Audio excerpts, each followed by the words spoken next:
Assalamualaikum warahmatullahi wabarakatuh. Perkenalkan, nama saya Hamdari dari NIM 24 Di sini saya akan presentasikan desain instalasi SRT garis tunggal dan ganda. Latar belakang, penggunaan AutoCAD untuk membuat diagram instalasi listrik rumah memberikan beberapa keuntungan besar, di mana diagram menjadi lebih akurat dan detail sehingga mengurangi resiko kesalahan instalasi. Proses desain dan revisi jauh lebih cepat dan efisien, menghemat waktu dan biaya. Simbol-simbol standar juga memastikan konsistensi dan kemudahan pemahaman. Proyek digital yang dihasilkan juga mudah disimpan, dibagikan dan digunakan untuk keperluan perawatan dan perbaikan di masa mendatang. Secara keseluruhan, penggunaan AutoCAD meningkatkan kualitas, efisiensi, dan kemudahan pengelolaan sistem kelistrikan di rumah. Tujuan dari prestasi ini yaitu yang pertama, mahasiswa dapat memahami pembuatan single line dan wiring diagram penggunaan AutoCAD. Yang kedua, mahasiswa dapat memahami dan mengetahui setiap fungsi tools atau komen pada AutoCAD. Yang ketiga, mahasiswa dapat mempelajari cara mendesain instalasi listrik dan mendesain rumah menggunakan AutoCAD. Fungsi AutoCAD menggambar struktur bangunan, yaitu menentukan posisi dinding, pintu, jendela, kamar, dapur, kamar mandi, dan lain-lain.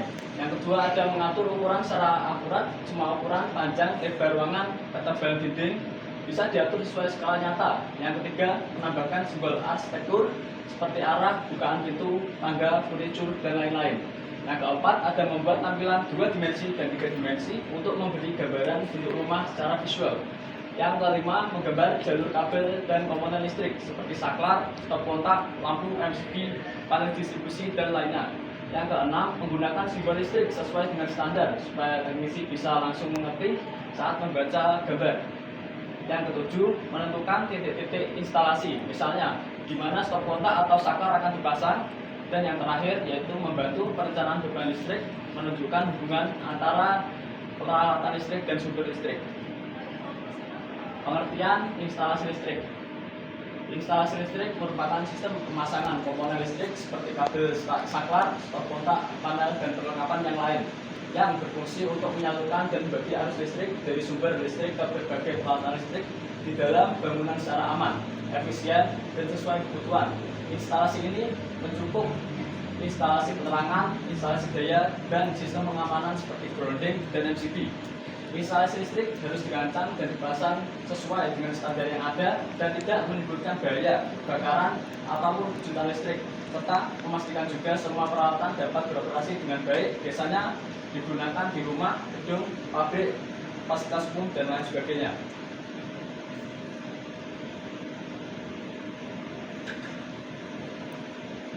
Ketentuan standarisasi. Standar instalasi listrik di Indonesia sendiri memakai standar PUIL 2011 yang merupakan revisi dari PUIL tahun 2000. Selain PUIL juga ada standar kelistrikan yang lain, yaitu standar BS 7671 ialah standar nasional untuk negara Inggris, AS Bearing NZS 3000 standar untuk menetapkan prosedur pengujian dan verifikasi instalasi kelistrikan, SNI IH 7859.2/2013 standar keselamatan untuk kipas angin listrik. Pengertian zona rumah.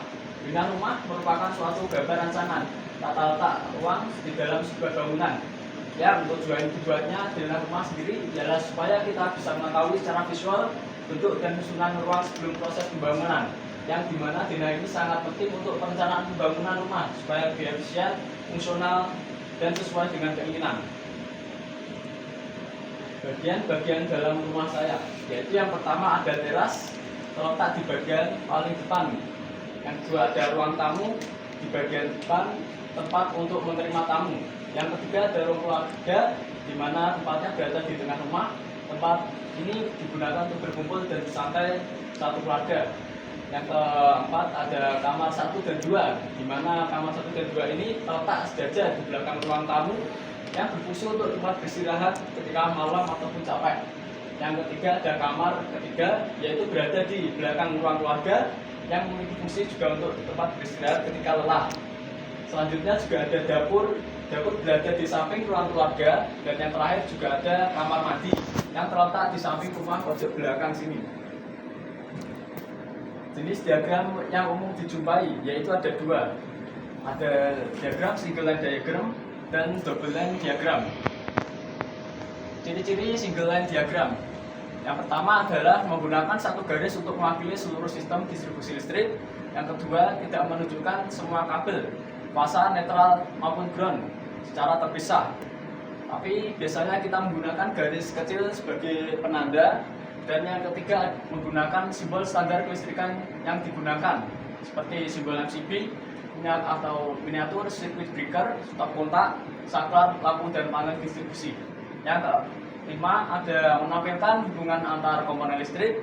Selanjutnya ada jalur dari panel utama ke sub panel, dan beban seperti lampu, AC, dan stop kontak digambarkan secara lebih jelas, menunjukkan pembagian sirkuit. Selanjutnya yaitu biasanya terbagi berdasarkan ruangan atau jenis beban, seperti pencahayaan, stop kontak, alat berat seperti water heater.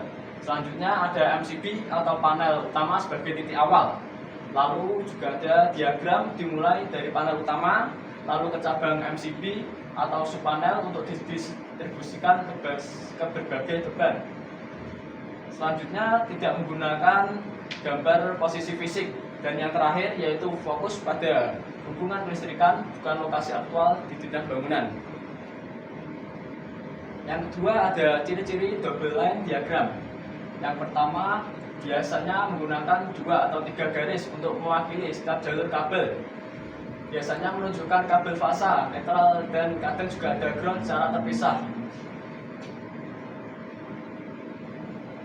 Yang kedua, ada detail koneksi lebih lengkap dan realistis, yaitu menggambarkan setiap kabel secara individual, bukan hanya alur logika. Yang ketiga, memperlihatkan arah arus listrik secara nyata, sehingga bisa dianalisis lebih teknis, misalnya untuk perhitungan beban atau inspeksi instalasi.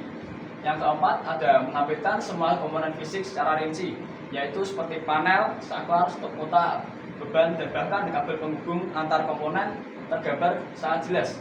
Dan yang kelima, biasanya digunakan untuk instalasi skala besar atau teknis, seperti di gedung bertingkat, pabrik, atau instalasi teknis lainnya, bukan hanya di denah rumah saja. Yang keenam, yaitu memberikan informasi visual tentang posisi fasa dan netral untuk membantu dalam pengecekan kesesuaian polaritas dan sambungan kabel. Yang terakhir atau yang ketujuh, yaitu lebih kompleks daripada SLD yang membutuhkan pemahaman kelistrikan yang lebih tinggi untuk membaca diagram ini dengan lebih benar. Hasil perhitungan daya yang ada di rumah saya, yaitu kita dari sumber menuju ke sini, detailnya dan total beban yaitu saklar tunggal ada 4 titik, saklar ganda ada 2 titik, yang dimana lampu 8 watt ada 4 titik, lampu 5 wattnya juga ada 4 titik, dan lampu 15 watt ada 2 titik.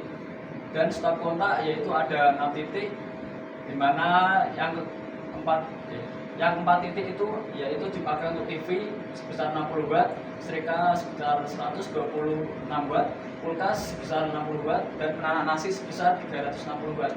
Dan jumlah titik sendiri di rumah saya yaitu ada 24 titik. Total beban di rumah saya yaitu sebesar 681 watt. Dan total ampernya menggunakan rumus beban daya sama dengan daya listrik dikali cos pi, atau bisa juga dengan watt dibagi dengan watt dari PLN dikalikan 0,85, yaitu sebesar 681 dibagi dengan 220 dikali 0,85 sama dengan 187, jadi 681 dibagi dengan 187 mendapatkan hasil 3,64 ampere. Wiring diagram instalasi listrik rumah Politeknik Madiun skala 1/1, kertas A3 satuan meter, nomor 15, digambar oleh kami Bahari, diperiksa oleh Rian Wicaksono SST MT, disetujui oleh Pak Rian Wicaksono SST MT. Kesimpulannya dari ini yaitu pembuatan diagram bina rumah dan wiring menggunakan AutoCAD memberikan kemudahan dalam merancang tata letak bangunan serta instalasi listrik secara presisi dan efisien, di mana dengan fitur-fitur AutoCAD proses perancangan menjadi lebih akurat rapi dan mudah untuk direvisi. Diagram detail secara detail, sementara itu wiring diagram memungkinkan perencanaan sistem kelistrikan secara sistematis seperti penempatan saklar, stop kontak, lampu, dan jalur kabel lainnya. Hal ini sangat penting untuk memastikan keamanan serta kemudahan instalasi di lapangan. Secara keseluruhan, penggunaan AutoCAD sangat mendukung efisiensi waktu, ketelitian desain, dan profesionalitas dalam perencanaan bangunan dan sistem kelistrikannya. Sekian dari saya, mohon maaf bila ada perkataan yang kurang mengena. Wassalamualaikum warahmatullahi wabarakatuh.